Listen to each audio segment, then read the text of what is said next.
झाले साजने तुहा विठ्ठल परवा तुहा विठ्ठल परवा सुख झाले साजनी सुख झाले साजनी तुहा विठ्ठल परवा तुहा विठ्ठल परवा तुहा माधव परवा तुहा माधव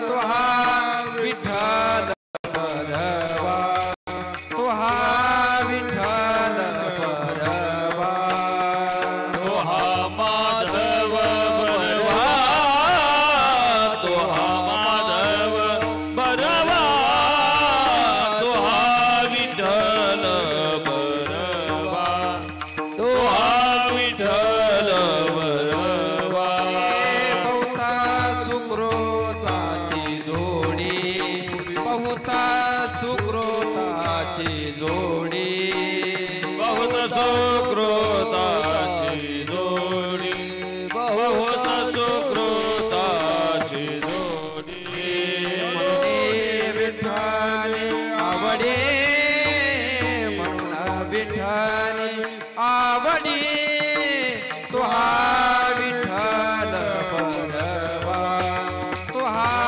विठ्ठल परवा मनोनी विठ्ठल आवडी मनोनी विठ्ठल आवडी तुहा विठ्ठल परवा तुहा विठ्ठल परवा तुहा माधव परवा तुहा माधव परवा तुहा विठ्ठल परवा तुहा विठ्ठल परवा तुहा माधव परवा तुहा माधव परवा तुहा विठ्ठल परवा तुहा विठ्ठल परवा सर्व सुखाचे आगर सुखाचे आगर सर्व सुखाचे आगर सुखाचे आगर सुखाचे आगर सुखाचे आगर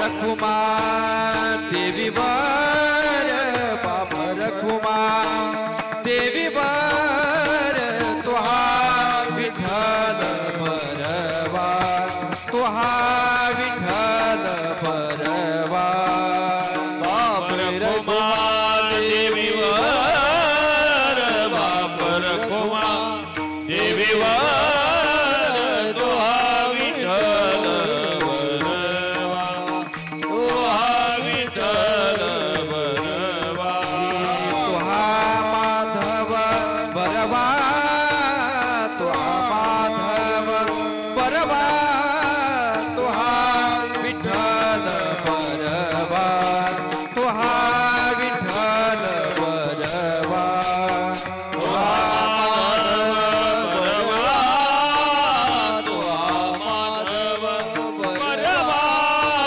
तुहा विठ्ठल परवा तुहा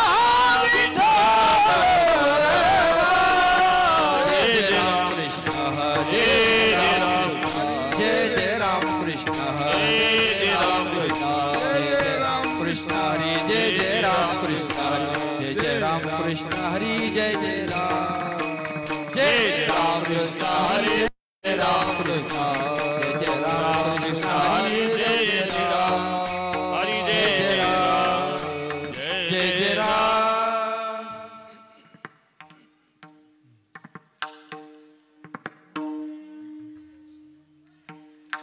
वैकुंठा जावया तपाचे सायास वैकुंठा जावया तपाचे सायास जावया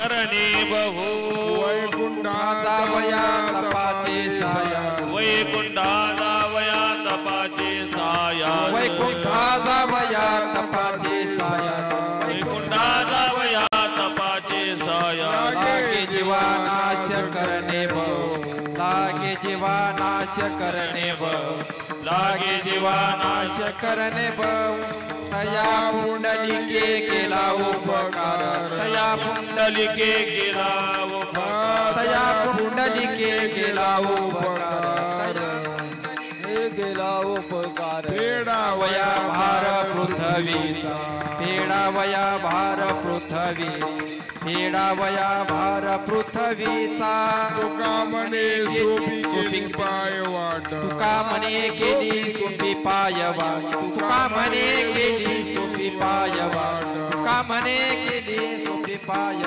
पंढरी वैकुंठ भूमीवरी पंढरी वैकुंठ भूमीवरी पंढरी वैकुंठ भूमी तया पुंडलिके केला उपकार तया पुंडलिके केला उपकार पुंडलिके केला उपकार तया पुंडलिके केला उपकार पेडावया भार पृथ्वीचा पेडावया भार पृथ्वीचा पेडावया भार पृथ्वीचा डोबार घुमार डोबार घुमार डोबार घुमाए डोबार घुमाए डोबार कुमार डोबार घुमाए डोबार कुमार डोबार घुमार डोबार घुमार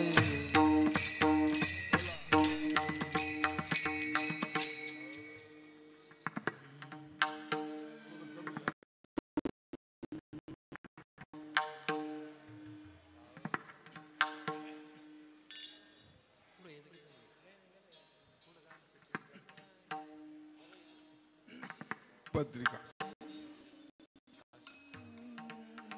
बोला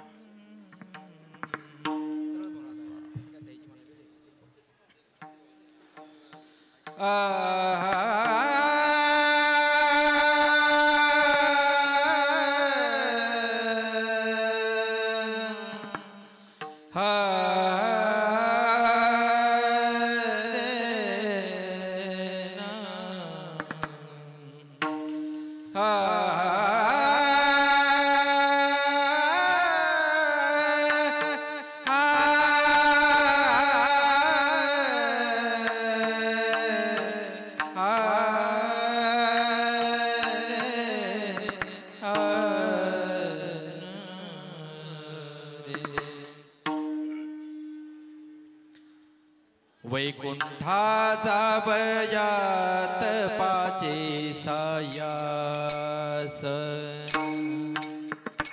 वैकुंठाचा बयात पाचे सायास वैकुंठाचा वया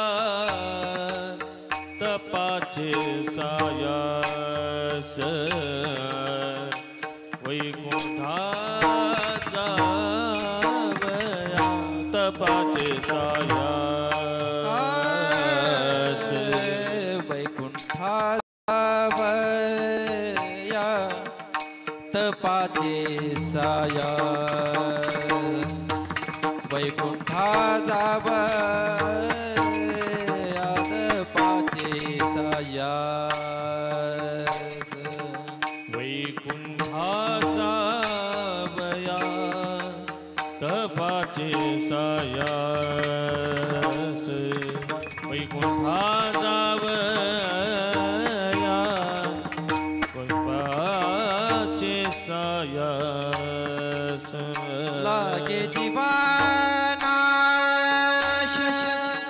करणे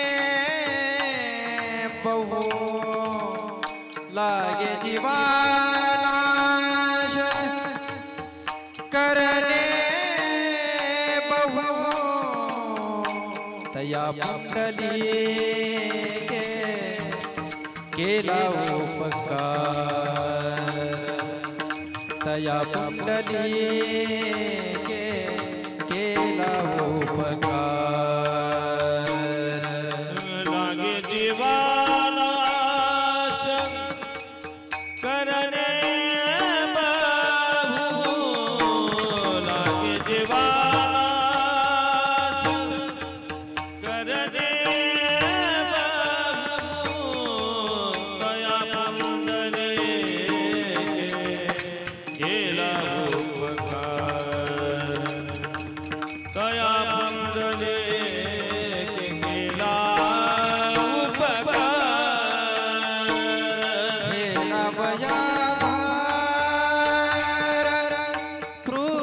पृथ्वीचा फेडा बया भार फेडा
की जय माऊली ज्ञानेश्वर महाराज की जय जगद्गुरु तुकाराम महाराज की जय खला विठला विठला विठला पुंडलिक वरदा हरी विठ्ठल श्री ज्ञानदेव महाराज हरिनाथ भगवान की जय गंगागिरी महाराज की जय सूर्य नारायण गिरी महाराज की जय पवन सुत हनुमान की जय बोलो रे भाई सब संतर की जय विठला विठला विठला विठला विठला विठला हरा विठला विठला विठला विठला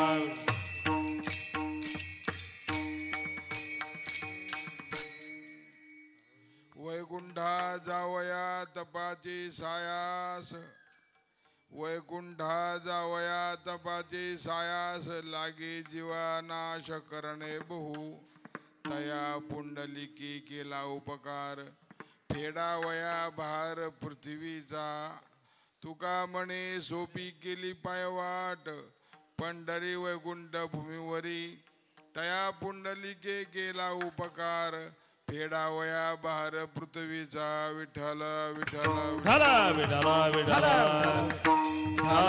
विठला महायोग पीठे तटे भीमरथ्याम वरम पुंडरीकाय दातुं मुनीन्द्रैः समागत तिष्ठन्तमानन्दकन्दं परब्रह्मलिंगं भजे पांडुरंगं पांडुरंगा करू प्रथमन मन दुसरे चरणा संताची या त्यांच्या कृपादाने कथेचा विस्तारू बाबाजी सद्गुरुदास तुका काय माझी वाणी मानेल संतासी रंज उच्चिताशी आपुल्या जयांची केल्या स्मरण वय सकळ विद्येचे अधिकरण तेच बंधू श्री चरण श्री गुरूंचे ते नमस्कारोने आता गंगा विशुद्धम नितपाद स्पर्शम सरोवेशितम तुमिदम पुण्यस्थानम सरालेशितम तम समाधिस्थम मूर्तिम नमामि गंगा गिरियोगिराजम तपोज्ञान वैराग्य भक्ति स्वरूपम सदालंकृतम साधु संन्यास योगम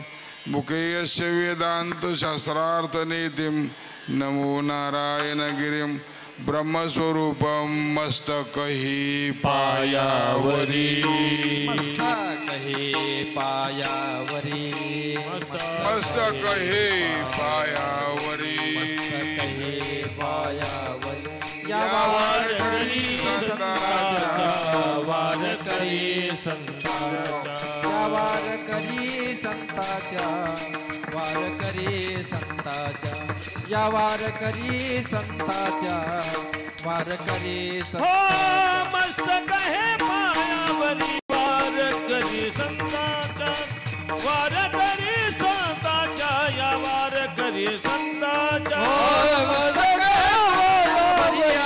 वारकरी संताच्या वारकरी संताच्या वारकरी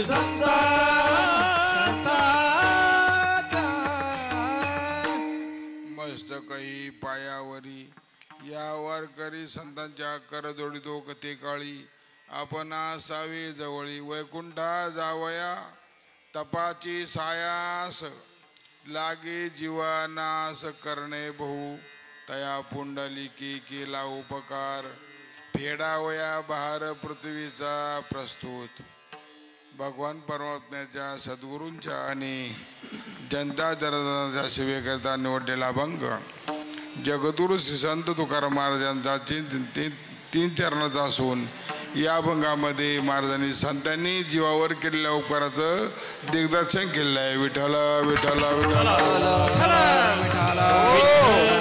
महाराज म्हणतात संतांनी असे उपकार केले नाहीतर जी गोष्ट अत्यंत अवघड होती जीवाला करता येण्यासारखी नव्हती ती गोष्ट संतांनी सोपी केली असे मोठे उपकार संतांचे आमच्यावर आहेत काय केलं म्हटले पूर्वी असं होतं वैकुंठाला जाण्याकरता तप करावं लागायचं सायास करावं लागायचे व्रत वैकल्य करावं लागायचे नाना प्रकारचे कष्ट सहन करावं लागायचे तेव्हा कुठं एखादा माणूस वैकुंठाला जायचा पण आमच्या संतांनी असा उपकार केला त्या संतांनी उपकार करून ते वैकुंठच इथं भूमीवर आणलं महाराज सगळं ते उपकारासाठी आले घर बोला बोला आता बोला बोला आता बरं, काय हरकत नाही. मामा आमचेच मामा आहे ते काय. तेव्हा संतांनी केलेले उपकार आहेत. या संतांनी आपल्याला असं उपकार केला का जे अत्यंत अवघड आहे ते सोपं करून ठेवलं, जवळ आलं हो महाराज, आपल्या हातामध्ये झालं. त्याप्रमाणे तया पुंडलिके केला उपकार. काय केलं? संपूर्ण पृथ्वीच्या जीवांच्या वर जे काही मायेचा प्रभाव आहे, जो काही ज्यावर अनादिकालापासून मायेचा संसार लादला गेलेला आहे, त्याचं ओझं उतरवण्याकरता, त्याचा भार फेडण्याकरता, फेडावया भार पृथ्वीचा. तुका म्हणे सोपी केली पायवाट, सोपी पायवाट केली आणि पंढरी वैकुंठही थांबलं, पुन्हा जाण्याकरता पायवाटही सोपी केली. असा मोठा उपकार महाराज म्हणतात संतांनी केला. विठ्ठल हो, असा शब्दाचा, या अभंगाचा शब्दात आपल्या पुढे ठेवला. आज श्री क्षेत्र वैजापूर, तालुका वैजापूर या ठिकाणी गलांडे पाटलांच्या वस्तीवर, आता वस्ती कशी काय म्हणा, वस्तीवर मातोश्री कैलासवासी द्रुपदाबाई चांगदेव पाटील गलांडे यांच्या प्रथम पुण्यस्मरणानिमित्त आज हे छोटंसं वाक्पुष्प समर्पित करण्याचा योग आलेला आहे.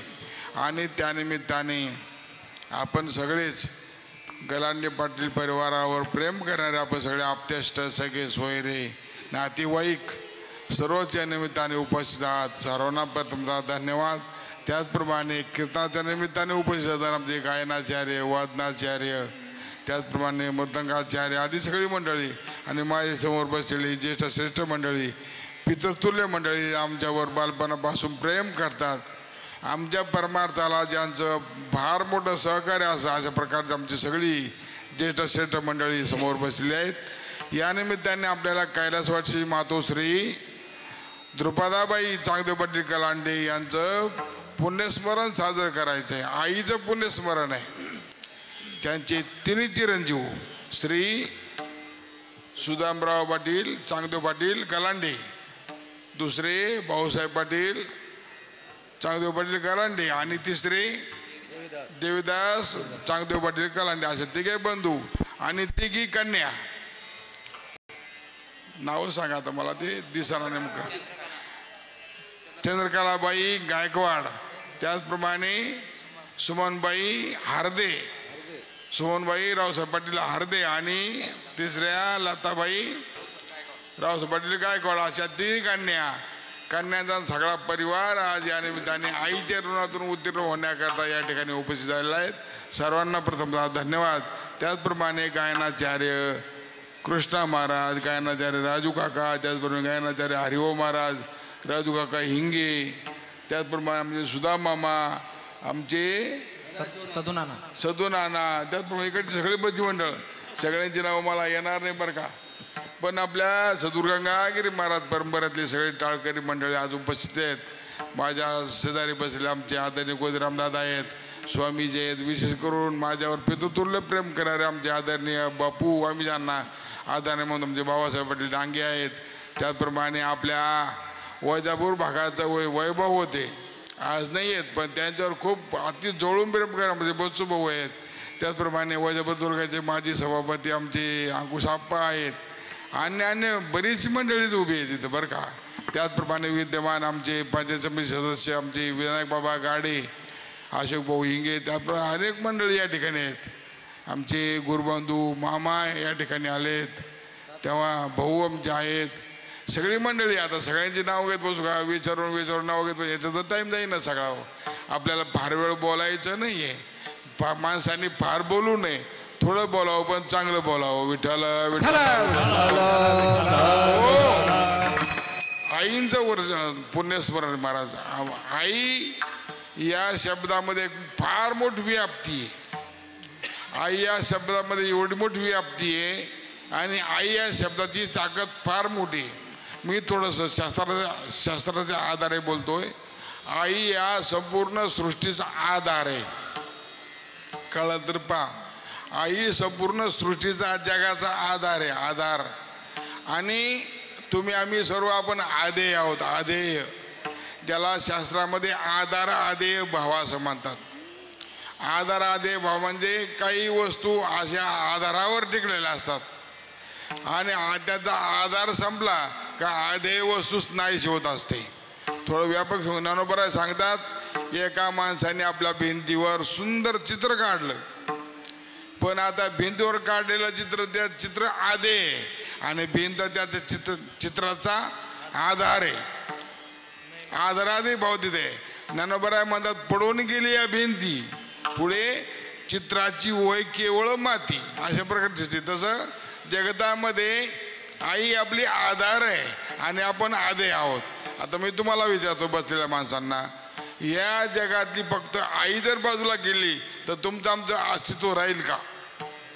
आपल्यामधून आई बाजूला काढा बरं. आई, अहो आईशिवाय तुमचं आमचं जीवनच नाही ना हो. जरा सूक्ष्म विचार करावा लागेल शांत मनाने.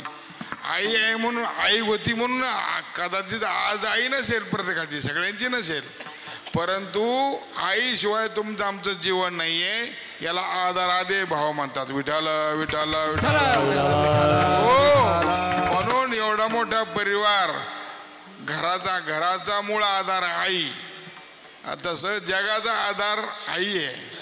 जगातली आई बाजूला करा ना, काय राहतं खाली? काहीच नाही. पुढं आपण आहोत तेवढे आपल्याला आधार आईच आहे ना. आईचं अस्तित्व आपण बाजूला केलं, आपलं अस्तित्व शिल्लक होत नाही महाराज, शिल्लक राहतच नाही. म्हणून भगवंताने सांगितलंय मायेने सगळं जग निर्माण केलं. पहिले कोठेच नव्हते काही, चंद्र सूर्य तारा नाही, अवघे शून्यचे होते पायी. कानोबा तेरे तेरे ते तिथे एक डालगज निर्माण झाली, ती आदिशक्ती माया. आणि त्या मायेनं या जगताची निर्मिती केलेली. आता आणखीन थोडं विशेष करून सांगतो का 5 अंश आहेत. 5 ऐकून ठेवा, फक्त कळणार नाही त्या एखाद्या वेळेला पण ऐकून ठेवा. आस्ती भाती प्रिय, किती? 3 झाले. आस्ती भाती आणि प्रिय. आणि पुढचे 2 नाम आणि रूप. याच्यात 3 देवाचे आणि 2 आईचे म्हणजे मायेचे. नाम आणि रूप. आता तुमच्या आमच्यामधलं नाम आणि रूप जर बाजूला काढलं तर आपल्यामध्ये काय राहतं? तुमचं आमचं नाव रामनगिरी हे नाव आणि हे शरीर रूप. हे शरीर काय जे तुमच्या समोर बसलेलं आहे ते, हे जर एकदा मातीमध्ये गाडून दिलं काय राहिलं खाली? काही राहतं? काही नाही राहत महाराज. म्हणून जगाला आधार आई आहे. या मातोश्री द्रौपदाबाईंनी गलांडे पाटील परिवाराचं सगळं वैभव वाढवलं. 3 बंधू आहेत, ते 3 कन्या आहेत, बहिणी आहेत. अशा प्रकारे परिवार वाढवला. त्या परिवाराचा आधारस्तंभ आई आहे. आणि म्हणून मी सांगत असतो, मात्या पित्यांचं पहिलं ऋण, दुसरं ऋण देवाचं आणि तिसरं ऋण माणसाला संतांचं आहे. आपण माना अगर न माना, आईबाप देतात देहदान, आईबाप देतात ते देहदान, देव देतो ते जीवदान आणि संत देतात ते कृपादान. अशा प्रकारे 3 दान आहे तुमच्या आमच्याकडे. आपण घेऊनच आलो. घेतल्याशिवाय आपल्याला जगतामध्ये वावरता येत नाही. म्हणून त्यांनी आपल्यावर उपकार केलाय. शास्त्रामध्ये ऋण सांगितलेलं आहे. मातृऋण, पितृऋण, शास्त्र ऋण, संत ऋण आणि देवऋण असे ऋण आहेत. हे ऋण उतरवायचे असतात. आता देवाचं ऋण उतरवण्याकरता आपल्याला भजन केलं पाहिजे. देव म्हणतात मी याला पाठवलं, ऋण दिलं, याला याच्याकडे ताकद दिली आणि पाठवलं मृत्यूलोकामध्ये. जाय बाबा जाय, मृत्यूलोकामध्ये जाय, तिथं जन्माला ये, भजन कर. याच्याकरता आम्ही हा देह सुंदर देवाने आपल्याला दान दिलं. भजन गोमटा देवे दिला देह भजन गोमटा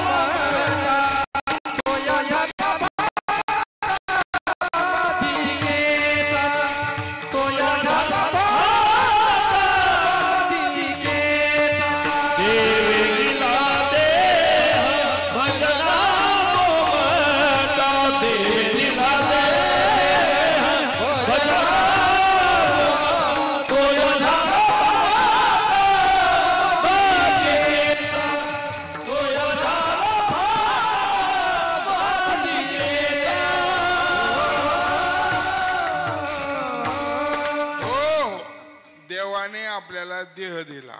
हा देव कोणी दिला? देवाने दिला. जिन्या जीव दिला दान, दिले इंद्रिय हातपाय कान, कितीतरी प्रमाण आहे. म्हणजे भगवंताने आपल्याला शरीर दिलं कशा करता? कल्पना करा, एक शेतकरी आहे. शेतकरी त्याने बँकेमध्ये अर्ज टाकला. म्हणजे संजू भाऊ आहे समजा, संजू भाऊनी बँकेमध्ये अर्ज टाकला, मला 10 लाख रुपये कर्ज पाहिजे. कशा करता पाहिजे? म्हणे ट्रॅक्टर घ्यायचं. ट्रॅक्टर करता कर्ज काढलं, मग त्या पैशाचं काय करावा सांगा ना. बँकेकडून घेतलेल्या कर्जाचं काय करावा, पैसे काय करावे ते आप्पा काय करावा. का तिकडं बसावं कुठं डावावर नाही महाराज, ते बसायचं का म्हणजे ते त्याच्याकरता घेतलंय ना ते करावं. देवाने दिलं कसं करता ते महाराजांनी सांगितलं आता भजना करता दिला. देवे दिला देह भजना गोमटा चांगला सुंदर नरदेह दिला देवाने आपल्या भजना करता. पण गंमत अशी झाली मधी आडूली भेटले, पगार व्हावी बर का, पगार व्हावी मित्र भेटावेत. त्याला मूळची सवय आणि त्यातलाच मित्र भेटला. आता काय होईल.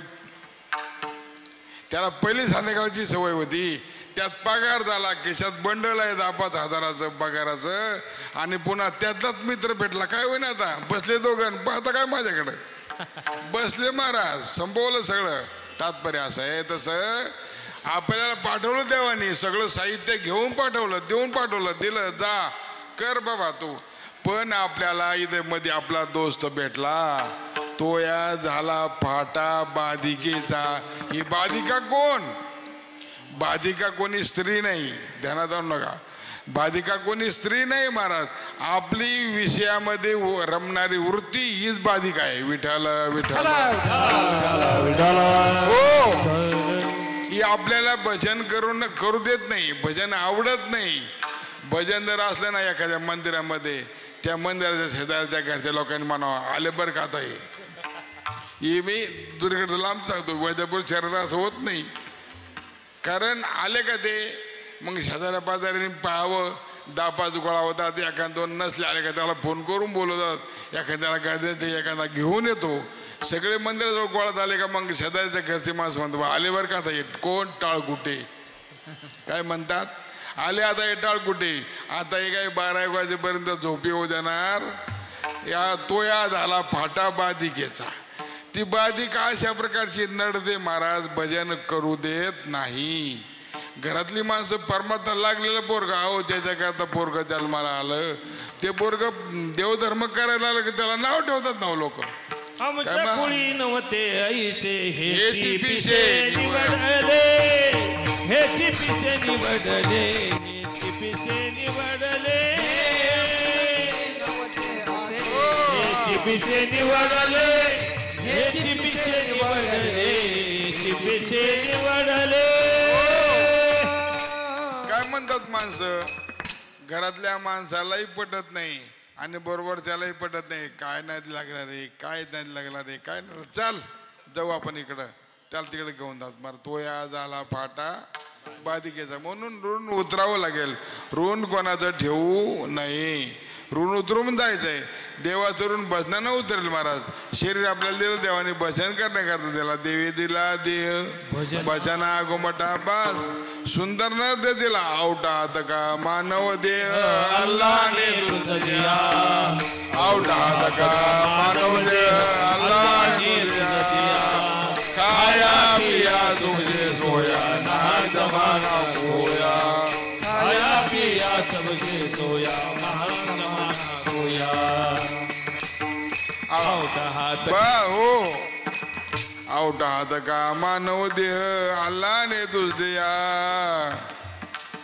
जमायला लागलं थोडं थोडं बरं का. आता 1 वर्षभर हे काहीच नव्हतं, निघतच नव्हतं. आता थोडं थोडं निघायला लागलंय. अजून 10-20 वर्षामध्ये निघून जाईल थोडं व्यवस्थित. यामदाम चाललं तुमचं नाही बरं का. आवटा हात का मानव देह अल्लाने तुझ दिया. देवानं दिला बाबा आवट 3.5 हात. असं म्हणतात प्रत्येकाची माणसाची उंची, प्रत्येक माणसाची उंची आपल्या हातानं 3.5 फूट हातच असते. आपला हात मोजायचा, आधी काडी तयार करायची आणि त्या काडीनं 3.5 हातच नर द्यावा भरतो महाराज. अशा प्रकारे देवानं दिला. मग आता देवानं दिला आणि संतांनी काम केलं. जी गोष्ट अवघड आहे, अद्यावड परमार्थ सोपा नाही आहे. महाराज नेहमी म्हणायचे हो, महाराज नेहमी म्हणायचे परमार्थ सोपा आहे काय, परमार्थ सोपा नाही आहे. कधी कधी गणपतीचा कीर्तन असला, गणपती कळतो का लोकांना, गणपती कळतो का, काय कळायला गणपती असं म्हणायचे. तात्पर्य असं आहे देव कळणं इतकं सोपं. महाराज म्हणतात ना तसं उघड्या तलवारीवर चालणं अवघड आहे, तसं भक्ती करणं अवघड आहे. क्षुरस्य धारा सीता दुरत्या दुर्गम पथस कोयो वदंती. विठ्ठल विठ्ठल. भक्ती तो कठीण सुळावरील पोळी. सुळावर बसून पोळी खायची काय मजा आहे. तर अवघड आहे थोडक्यात एवढंच तात्पर्य. अवघड आहे. भक्ती सोपी नाही आहे आणि भक्तीशिवाय परमार्थामध्ये आनंदही नाही महाराज. कारण बाकीच्या साधनाचा जर आपण विचार केला तर त्या साधनाने आपण वैकुंठाला जाऊ शकत नाही. आपल्याकडं ते सामर्थ्य नाही, तितका वेळही नाही, तितकी ताकदही नाही आणि आपण ते करूही शकत नाही.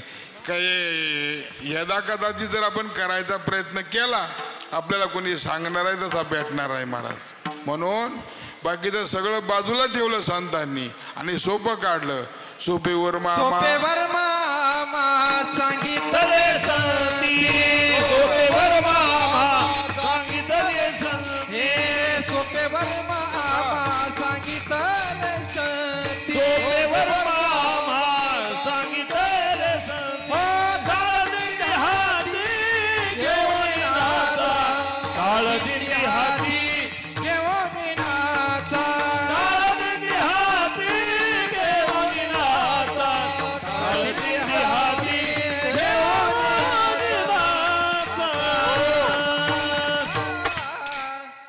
सोपेवर मामा सांगितलेलं संती. संतांनी सांगितलं सोपंच करा. मी तर नेहमी कीर्तनामध्ये जर मला वयोवृद्ध माणसं असेल ना त्याला सांगतो बाबा खुर्चीवर बसा. नाही खाली बसा, गुडघे दुखतात खुर्चीवर बसा. एखादा मला नाही गुडघे मला वाकवत नाही तू माझ्याकडे पाय लांबून बस पण बस कीर्तनाला महाराज. काही बिघडत नाही, काही होत नाही महाराज. परमार्थ कसाही घडू द्या पण परमार्थ घडला पाहिजे. तात्पर्य परमार्थामध्ये काय असंच असलं पाहिजे, असंच बसलं पाहिजे, असंच कपडे घातले पाहिजे असं काही नाही महाराज. नाहीतर टाळकरी मंडळीला सांगायचं मला आवर्जून. काही काही महाराज मंडळी असे कीर्तनकार आहेत मोठे मोठे पण त्यांच्या कीर्तनामध्ये धोतर घातलेला टाळकरी असतो. बिना धोतराचा टाळकरी चालत. आता बरेच कीर्तनकार नाही राहिले, ते वयोवृद्ध झाले. मी तुम्हाला अनेक नावं सांगू शकतो का त्यांच्या कीर्तनामध्ये बिना धोतरावाला कोणी उभा राहू शकत नव्हता. तात्पर्य असं आहे. आता काय बंधन आहे आपल्या सदुरगंगागिरी महाराज परंपरेमध्ये. टोपीचं बंधन नाही, टोपी घातलीच पाहिजे असं नाही. कीर्तनकाराने भेटा बांधलाच पाहिजे. अरे कीर्तन करणं महत्वाचं आहे का भेटा बांधणं महत्वाचं आहे? नाही बांधायचं, हात नाही चालत, काय करावं त्याला मग? फेटा बांधणं महत्वाचं नाही महाराज. कीर्तन होणं, भजन चिंतन होणं महत्वाचं आहे. विठ्ठल म्हणून आपल्याकडे बंधन आहे. आता आणखी सांगतो मला. आता गायक मंडळी सगळी गायनाचार्य बरं विचार सुरुवातीला म्हणतात का शेवटी म्हणतात? शेवट म्हणतात. आणि आपल्या चतुर्गंगागिरी महाराज अखंड हरिनाम सप्ताहामध्ये आपल्या दिवसभर 24 तास भजन चालू असतं.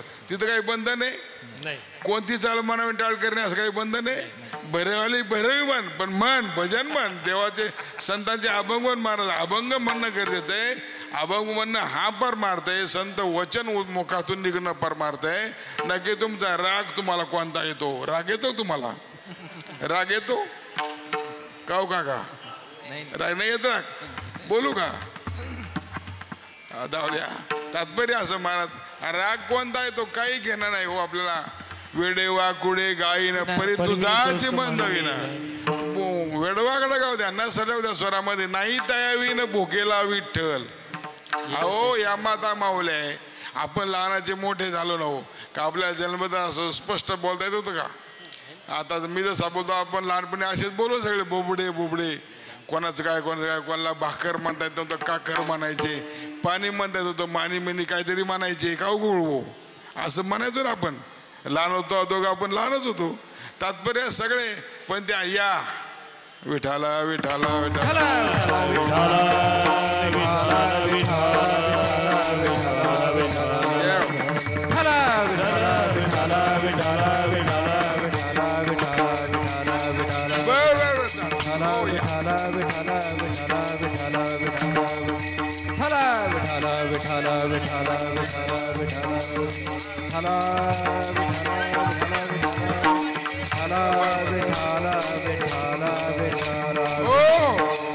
म्हणून परमार्थामध्ये याची गरज नाही महाराज. म्हणून परमार्थ संतांनी तो अवघड बोधा ना तो ठेवलाच नाही. परमार्थ अवघड परमार्थ होता. काय सोपं आहे का? योग करणं सोपं आहे का? योग देवाकडे जाण्याचा एक मार्ग आहे. योग मार्ग. योगानं देवाकडे जाता येतं. यम नियम आसन प्राणायाम प्रत्याहार धारणा ध्यान आणि समाधी. आता काय सांगू याच्यातलं? हे सगळं अवघड आहे महाराज. यम आपल्याला जमत नाही, नियम आपल्याला जमत नाही. नियम काय आपल्याला जमतं? योगातलं काही जमत नाही ना.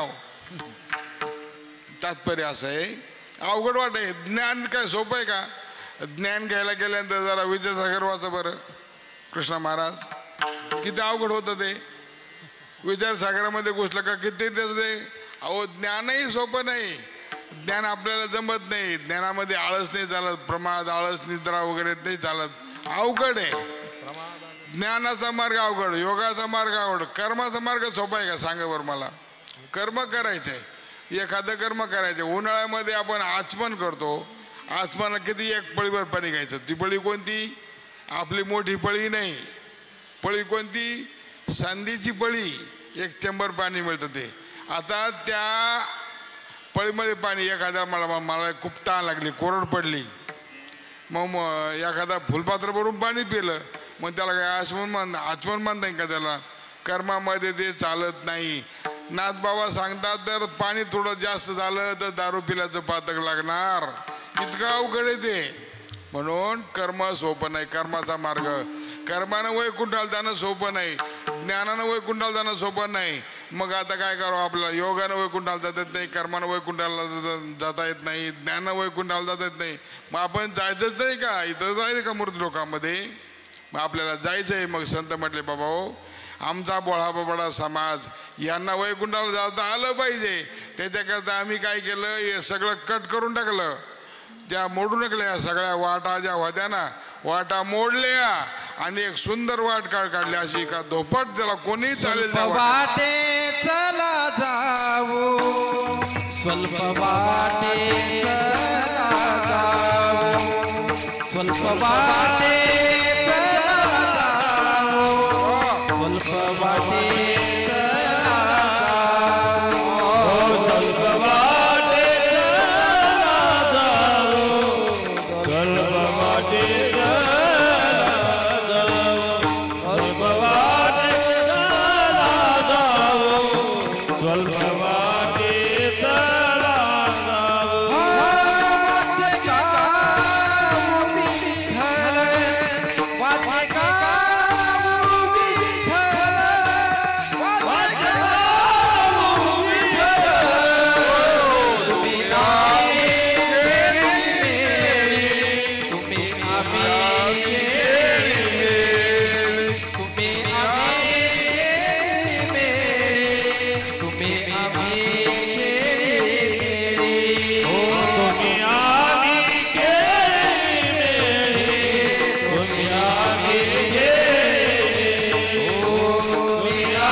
स्वल्प वाटे चला जाऊ.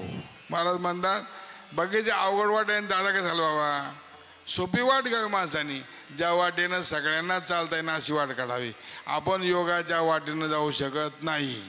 आपण ज्ञानाच्या वाटेनं जाऊ शकत नाही. आपण कर्माच्या वाटेनंही जाऊ शकत नाही. गहना कर्मणो गती. गीता अवघड सांगते. मग तिकडे जाणं नको आपल्याला. मग कुठं चालायचं? शोभेवर मामा सांगितले संती टाळदिंडी हाती घेऊन न्याचा. काय म्हणजे एकदम सोपं सांगितलं. काय नाही म्हटलं कोणी उठा आणि चला पंढरीच्या वाटेला. पंढरीच्या पायवर निघाल्यानंतर बंधन नाही का कोणाला? किती शाळा झालेली आहे, 12वी झाली का नाही झाली, BA झालं का नाही झालं, पुढं किती शिक्षण झालं, इतका शिक्षण झालेलाच म्हणून दिंडीमध्ये चालतो असा नियम आहे का? माळकरीचा असावा लागतो असा नियम आहे का? माळकरी नसला तरी चालतो ना. बिना माळकरी सुद्धा चालतात दिंडीमध्ये. बरं दिंडीत भजन म्हणणारे चालतात का? तुमचा काय अनुभव आहे?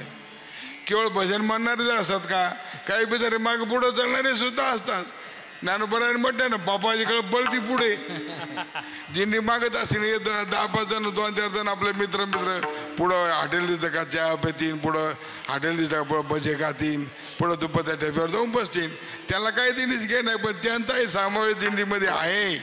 वारकरीमधून त्यांची गणना आहे. तात्पर्य असं इतकं सोपं आहे महाराज. म्हणून मोडोनी आवाटा सूक्ष्म दुस्तर केला राज भार चाले ऐसा. राजा ज्या मार्गानं चालेल त्या मार्गानं चालता येईल असं सगळ्यांना अधिकार आहे. सगळाशी येथे आई अधिकार कलयुगी उद्धार हरिनामे. म्हणून महाराज म्हणतात जी गोष्ट अवघड होती योगाधिकानं तप साहस करून प्राप्त केल्या जात होती ती गोष्ट आमच्या संतांनी आम्हाला सोपी करून दिली. आणि म्हणून महाराज म्हणतात अवघड गोष्ट कशा प्रकारची आहे त्याच्याकरता पहिल्या चरणामध्ये सांगतो. वैकुंठी जावया तपाचे सायास, वैकुंठी जावया तपाचे सायास, वैकुंठा जावया तपाचे सायास, वैकुंठा जावया तपाचे सायास. लागे जीवानाश कारण बाबू, लागे जीवानाश कारण बाबू. उपकार केला उपकार, केला उपकार. लागे जीवानाश बाबू, लागे जीवानाश बाबू. दया पुंडलिके केला उपकार, दया पुंडलिके केला उपकार.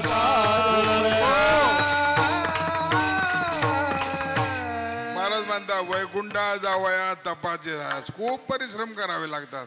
आपण पाहिले ना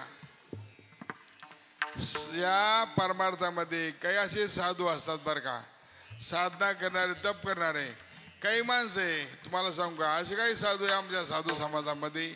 एक बहादर असा का त्यानं हातवर केला. आता माझ्याकडे पहा हातवर ठेवता किती वर्ष म्हणजे 12 वर्ष झाले. काय केलं हातवरच, वरच हात खाली करायचाच नाही.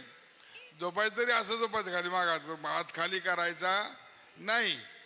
एक असा एक महात्मा आहे महाराज. महात्मा का तो चौकडून अग्नी पेटवतो चौकडून आणि उन्हाळ्यामध्ये चैत्र वैशाखाच्या उन्हामध्ये तो बसतो. आता काय अशा प्रकार किती कठीण माणसं आहे.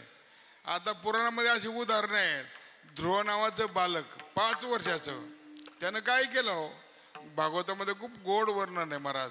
त्याने एका महिन्याच्या व्रतामध्ये त्याने स्वतःचं बंधन घेतलं. मला देवाची उपासना करायची. कठीण किती मला तेवढंच सांगायचं फक्त. त्यांनी सांगितलं पहिल्यांदा त्यानं व्रत घेतलं का 3 दिवसातून एकदा फळं खायची. आज खाल्ले का 3 दिवस 3 रात्र पुन्हा काही खायचं. आता आपण एकादशी करतो, आपल्याला संध्याकाळी भुकेचं दम निघत नाही. आपण लंगडी एकादश करून टाकतो, पाय तोडून टाकतो बा संध्याकाळी. काही करा मग तुम्हाला आता देवा खायला आपल्याला भाकर द्या, भाकरीशिवाय होत नाही. त्या बालकानं 5 वर्षाचं बालक त्यानं पहिल्या महिन्यामध्ये 3 दिवसातून एकदा फळं खायचे. दुसरा महिना आला आता 6 दिवसातून एकदा वाळलेले पानं खायचे फक्त झाडाची. काय 6 दिवसातून एकदा वाळलेले पानं खायचे, पुन्हा 6 दिवस काही खायचं. तिसरा महिना आला 9 दिवसातून एकदा पाणी प्यायचं फक्त. पाहिलं का तुम्ही तिकडं 9 दिवसातून एकदा. आता पोखाचे महाराज काय मी काय, मला तर डॉक्टरने सांगितलं तुम्ही कसा कोरडा पोट देऊ नका, तुमच्या मेंदूला अजून काही जेवढं पूर्ण ही नाही. बोलायची परवानगी दिली पण थोडा 5-5 मिनिटाला पाणी पेत चाला, बोलत चाला विठ्ठल विठ्ठल. हो अशा प्रकारे 9 दिवसातून एकदा पाणी प्यायचं. काय होईल पाणी किती कठीण आहे, करून पहा बरं होईल का. सांगा 3 दिवस एकदा काही खायचं नाही, फळं खायचे. किती खा तुम्ही 10-5 डझन केळं खा, 2-4 किलो पेंट खजूर खा, 2-4 किलो सफरचंद खा, अजून काय खा, पण एकदाच खा.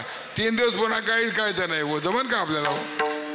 अहो 4था महिना लागला महाराज, 12 दिवसातून एकदा हवा प्यायचा. हवा हे किती अवघड आहे सांगा ना. मुलगा किती वर्षाचा आहे, 5 वर्षाचा मुलगा आहे आणि 12 दिवसातून एकदा हवा पित आहे महाराज. हवा प्यायची म्हणजे काय करायचं, श्वास घ्यायचा फक्त, दुसरं काहीच नाही हो. श्वास घ्यायचा असा गप्प पडून राहायचं महाराज 12 दिवस. मग तिथं देव आला. तेव्हा देवाने त्याला भेट दिली. देव समोर उभा आहे, काही बोलता येईना. 5 वर्ष त्याला काय कळतं देवाची काय स्तुती करावी, काय देवाची विनंती करावी, का पाया पडावं, काय करावं. ते आपलं गहू उभं राहिलं. त्याला काही बोलायचं पण काहीच माहिती नाही. भगवंतांनी काय केलं, माऊली म्हणतात आपला शंख त्याच्या गालाला लावला.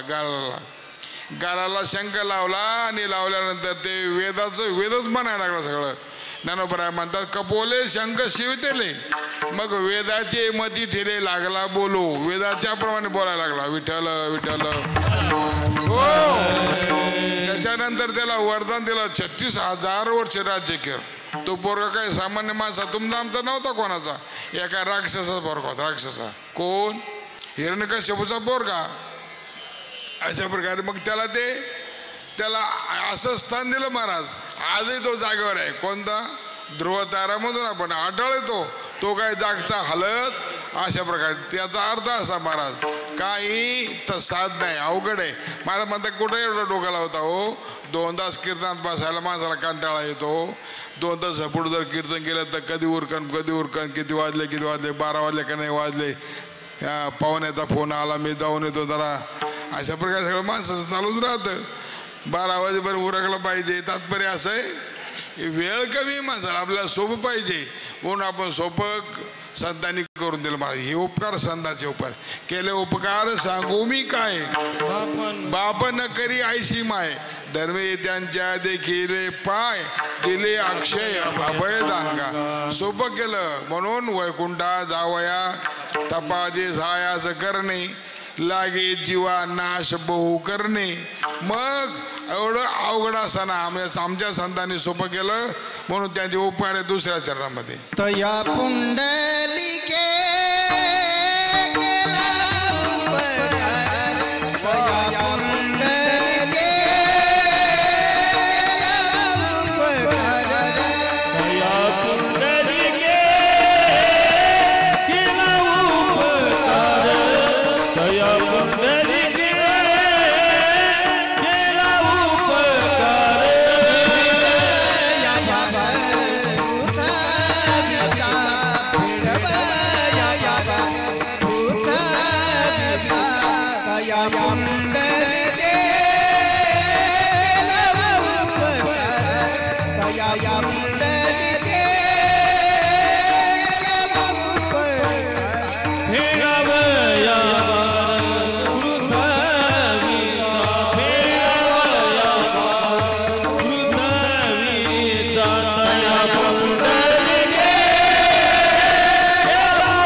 त्या पुंडलिकरायाने मोठा उपकार केला. म्हणजे संतांनी उपकार केला. संतांचे उपकार जर आपल्याला जर पाहिजेच असतील, किती देव काही आपल्या इथला नाही आहे. देव कुठं राहतो, भगवान विष्णू कुठं राहतो, वैकुंठामध्ये. वैकुंठ किती लांब आहे माहिती आहे कोणाला, काहो साहेब माहिती आहे का वैकुंठ किती किलोमीटर आहे. बरं काही साधन नाही का आपल्याकडे जाण्याकरता, काही साधन नाही. हे चंद्रावर गेले यान वगैरे हे काही जात नाही तिकडं बरं का, याच्या पलीकडे ते रे. आता तिकडं त्या देवाकडे जायचं. गेल्यानंतर तिथं पहिला शेषनाग आहे, त्याच्या नागावर ते देव बसलेले. आपली भेट होईल का. पण एवढा मोठा अवघड देव आमच्या पुंडलिकरायाने काय केलं माहिती, त्याला सांगितलं ये खाली इथं ये. आणला खाली. आणल्यानंतर पहिलं त्याला सांगितलं उभं राह. एक वीट फेकली, त्या विटेवर उभं केलं. बरं नुसतं उभं केलं का, कीर्तनाला बोलवणं सोपं आहे हो. कीर्तनाला बोलवणं, फोन केला का बोलवणं, दादा फोन केला दादा आले. पण आता इथून मांडी घालून बसायचं, मोडायची नाही. ऐकन का कोणी, महाराज तुम्हाला एक बसता येत नाही म्हणून आम्हाला बसत नाही का, आम्हाला आमचे पाय दुखतात आम्ही चालतो तुमचं खोरं कधी. लोक माणसं ऐकणार नाही महाराज. देव अजून ऐकतो, विचार करा ना. एका भक्तानं एका संतानं वीट मागं फेकली. त्यांनी सांगितलं हे बघ माझ्या आईवडिलाची झोप झालेली नाही. का ऐकता ना तुम्ही, माझ्या आईवडिलाची झोप झालेली नाही. जोपर्यंत माझ्या आईवडिलाची झोप होत नाही तू या विटेवर उभं राहा. आणि उभं राहून काय कर, गप्पा मार. असं काही नाही, गप्पा नको मारू. कमरोवर हात ठेव, कारण तुझ्या हातामध्ये ताकद आहे. तू एखाद्याला का बुक्की मारशील का तू गावच्या ग्रामपंचायतीमध्ये लय पैसे खाल्ले, तू नको, तू बुक्का मार, तू काही करशील. तुझे काय हात पहिले बांधून घे, कमरेवर बांधून टाकले हात वर करायचा नाही. डोळे म्हणले तुझ्या डोळ्यात एवढी ताकद आहे ना, एखाद्या माणसाकडं राग पाहशील तर तो जळून जाईल. डोळे खाली कर, शांत कर. म्हणून साधूंनी कधी बी शांत राहाव. साधूचे चेहरा कसा पाहिजे? शांत सौम्य चेहरा असावा साधूचा. तात्पर्य असं. बरं एवढंच नाही, पुन्हा तुझ्या पाया पडायला जो माणूस येईल त्याचा उद्धार कर. हे सगळ्यात मोठं काम सांगितलं. कोण? पुंडलिकरायाने. आणि अजून देव करतोय. अजून देवानं स्वतःचं मत काय देवाला नाही का मी जाऊ का काय करू, मी थकलोय, मी कीर्तन किती वेळ करू, असं काही नाही. तिथं सांगितलं उभा राहा. किती दिवस झाले उभा राहिलेला सांगा बरं जरा. किती दिवस? युगे 28. आता तुम्हाला थोडं गणित सांगतो बरं का, जरा काहीतरी आपल्या डोक्याला खोराक म्हणून. आता माझं डोकं खराब झालं, मी तुमचं खराब करतो थोडंसं. तात्पर्य असं आहे, एक युग अप्पा 4,32,000 कलियुग. त्या कलियुगाची आयुष्य, कलियुगात इतका मोठा कलियुग आहे. किती? मानवाचे वर्ष, माणसाचे वर्ष किती वर्ष? 4,32,000 वर्ष म्हणजे कलियुग. याच्या दुप्पट द्वापार युगाच्या अगोदरचा, जो अगोदरचा आहे तो किती? याच्या दुप्पट म्हणजे किती? 8,64,000. गणित ना गणित. याच्या दुप्पट याचा कृतज्ञता द्वापार युग. कलियुग 4,32,000. याच्या अगोदर द्वापार युग 8,64,000. त्याच्यानंतर त्याच्या अगोदर त्रेतायुग 12,96,000 आणि कृतयुग 16,20,000. सगळे मिळून एक गणित सांगतो, मी डोका लावू नका एवढं. 42,20,000 माणसाचे वर्ष. याला एक चौकडी होते. किती? एक चौकडी. कृत, त्रेता, द्वापर आणि कली असे 4 युग झाले. कृतयुग, त्रेतायुग, द्वापरयुग आणि कलियुग. या 4 युगाचं आयुष्य किती आहे? 42,20,000 वर्ष माणसाचे वर्ष. दिवस तुम्ही घरी गेल्यावर दिवस काढा आणि जो काढील मला आणून द्या. उद्या परवा फोनवर सांगा, मी लिहून ठेवतो. पुढच्या कीर्तनाला सांगेन किती दिवस होतात ते. त्याचे घंटे किती, मिनटं किती, सेकंद किती, पुढं डोकं लावत बसा. तात्पर्य असं आहे महाराज, एवढे 42,20,000 माणसाचे वर्ष, 4 युग आहे. आता या 4 युगाची किती वर्ष होती? ती किती वर्ष होती? सगळे 42,20,000 माणसाचे वर्ष. एवढे धरा ना. याला पुन्हा 7 गुणायचं. किती? 7 गुण आहे. 7 चोक हे 28 युग झाले. आता अलग लक्षात तुमच्या. हे असे 28 युग आहे. आता 28 युगाचे वर्ष किती झाले मला सांगता येईल का कोणाला? त्याला कॅल्क्युलेटरच लागेल बाबा. हे काही आमच्या आता डोक्यात नाही. आता फक्त बटणं दाबायची सवय आमक. अहो 42,20,000 गुणिले 7 शेवण 7 चोक 28 ना. 4 युग आहे नाही. कृत, तीर्थ, द्वापर, कली. या 7ला परत 3, या 4ला परत 7 गुणायचं. 28 युग होतात. एवढे वर्ष सांगे किती आपले वर्ष होतात. आपण तेवढ्यामध्ये किती वेळेला येतो आणि किती वेळेला जातो याची गणना बनवून स्वतंत्र करा. तात्पर्य असं एवढं अवघड आहे ते. पण तो देव एका भक्तीने आला ना, अजूनही उभा करून ठेवला महाराज. अजून तो देव खाली बसलेला नाही. हे बघा, अजून देव खाली बसलेला नाही. कोणाच्या ताकदीवर? कोणाच्या ताकदीवर? फक्त संतांच्या. म्हणून तया पुंडलिके केला उपकार, फेडावया भार पृथ्वीचा. भार फेडायचं म्हणजे काय? आपण जे देवाकडे जायचं पंढरपूरला, देवाच्या पायावर आपलं कपाळ ठेवायचं, डोकं ठेवायचं आणि आपला उद्धार करून घ्यायचा. याच्यापेक्षा सोपं आणि काय पाहिजे हो? याच्यापेक्षा सोपं काय पाहिजे? म्हणून तुकाराम महाराज म्हणतात, या संतांच्या उपकारामुळं वैकुंठाला जाण्याची, देवाकडे जाण्याची, वैकुंठाला म्हणजे देवाकडं, वैकुंठ म्हणजे देवाचं धाम, ते वैकुंठच. त्या देवाकडे जाण्याची सोपी वाट संतांनी करून ठेवली शेवटच्या चरणात. तुका म्हणे केली सोपी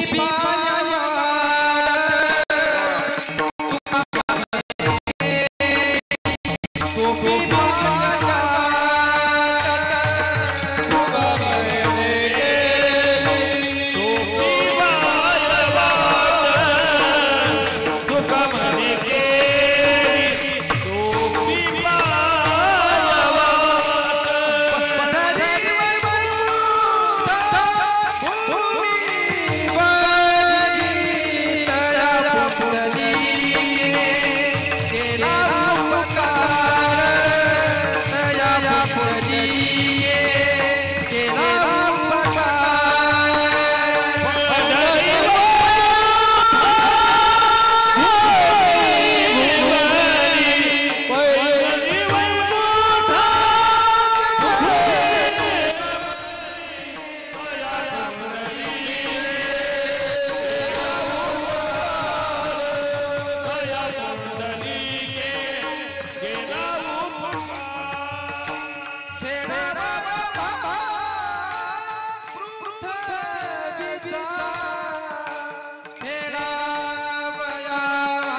सोपी केली पायवाट पंढरी वैकुंठ भूमीवरी.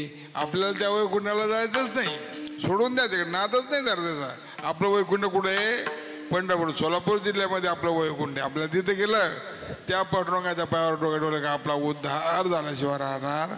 आणि आपल्याला घेऊन जाणारे चतुर्गंगागिरी महाराज, गुरु नागरी महाराज यांनी आपल्याला वाट दाखवली. महाराज मार्ग जाऊन गेले आधी दयाने ती संत आहे तेनेची पण ते चालू जाता न पडे कोणता कोठे काही. आपल्याला कुठेही अडचण येणार नाही म्हणून आपण त्यांच्याच माग त्यांच्या कृपाशीर्वादानं त्यांनी सांगितलेला परमार्थाचा मार्ग आपण धरायचा, साधा सोपा भजनाचा मार्ग धरायचा. म्हणून महाराज म्हणतात असं त्या संतांचे मोठे उपकार आहे. तया पुंडलिकी केला उपकार फेडावया भारत पृथ्वीचा. माझी सेवा संपलेली. मला त्याचा आणखीन 2 शब्द बोलायचे असे. आपल्या वैजापूर तालुक्याचं भाग्य असणारे किंवा विविधादी असणारे त्यांनी वैजापूर तालुक्याला आज एवढं नंदनवन बनवलं. असे आमचे स्वर्गीय RM वाणी साहेब, सगळ्यांना माहिती आहे. आज आता दादा मला सांगितलं आज साहेबांचं तृतीय पुण्यस्मरण आहे. आज साहेबांचं तिसरं पुण्यस्मरण आज आहे. हा योगायोग म्हणा. गरांडे पाटलांच्या आईंचं पुण्यस्मरण आणि साहेबांचं पुण्यस्मरण, अर्थात भाऊसाहेब पटेल गरांडे. आम्ही त्यांना मामा म्हणतो. मामा कुठे मामा? मामा तिकडे बरे असा तिकडे थांबा, काही अडचण नाही पाहुण्याकडे. तर हे मामा आणि साहेब हे कायम ते जवळ राहणारे माणसे. आता ही सगळी साहेबाचीच माणसे जवळ पाहत होते. म्हणजे गेल्या अनेक वर्षापासून 10-20-25 वर्षापासून मी पाहतोय साहेबांचं माझ्यावर खूप प्रेम होतं. ज्या वेळेला मुक्ताई ज्ञानपीठाचे काही कार्यक्रमानिमित्त विनंती केली साहेबाला का साहेबांनी निश्चित यावं आणि असंही मध्ये आधी आले तरच मला महाराज तुमच्याकडे जेवण करायचं, जेवण करायला भाजी भाकरी आपलं छोट्या आश्रमामध्ये साहेबांनी आनंदाने खावं. मोठा आनंद वाटायचा साहेबांना. परंतु आज ते आपल्यामध्ये नाही आहेत. त्यांना जाऊन 3 वर्ष झाले. आज त्यांचं तृतीय पुण्यस्मरण आहे म्हणून त्यांनाही आपण श्रद्धांजली समर्पित करूया. आईसाहेबांनाही श्रद्धांजली समर्पित करूया. युवापुष्प पुण्य या दोघांनाही देऊया, आईसाहेबाला देऊया. आणि आईसाहेब तिथे कुठे असतील त्यांना विनंती करूया का त्यांची कृपादृष्टी आमचे तिघे बंधू सुदाम भाऊ, भाऊसाहेब पाटील आणि लहाने युवराज पाटील, देवीदास पाटील, आता तिघही बंधूंना आणि तिघी बहिणी लताबाई, सुमनबाई आणि चंद्रकलाबाई या तिघी बहिणींच्या सगळ्या परिवारावर आईसाहेबांची पुन्हा कृपा व्हावी. मगाशी बाबा भेटले होते चांगदेव पाटील, बसले होते. 107 वर्ष आयुष्य हो. पायी जुने माणसं. आपण जरा त्यांच्याकडून शिकायला गेलं पाहिजे, शिकलं पाहिजे. कशा तब्येती सांभाळले असेल हो, कसे जगले असेल. अर्थात कष्टमय जीवन आणि फार शानशोखी जीवन नाही. काही वाकड तिकडं खाणं नाही, वाकड तिकडं असं प्रकारचं जीवन नाही. साधं जीवन राहायचं, कष्टमय जीवन राहायचं. म्हणून 107 वर्षाचे. आता तर बाबा म्हणजे आदरणीय चांगदेव पाटील जर 107 वर्षाचे आहेत आज रोजी, तर आईसाहेब किती वर्षाचे असतील हो? साधारण 100च्या जवळ गेले असतील का नाही? इथं काय फरक नाही असं पूर्वी. फरक किती वर्षाचा राहायचा? फार तर 5 वर्षाचा. बरोबर आहे का नाही? मी जुने माणसं काय असतील तर सांगा किती वर्षाचा राहायचा फरक का हो माऊली? सांगा ना बापू, तुम्ही सांगा.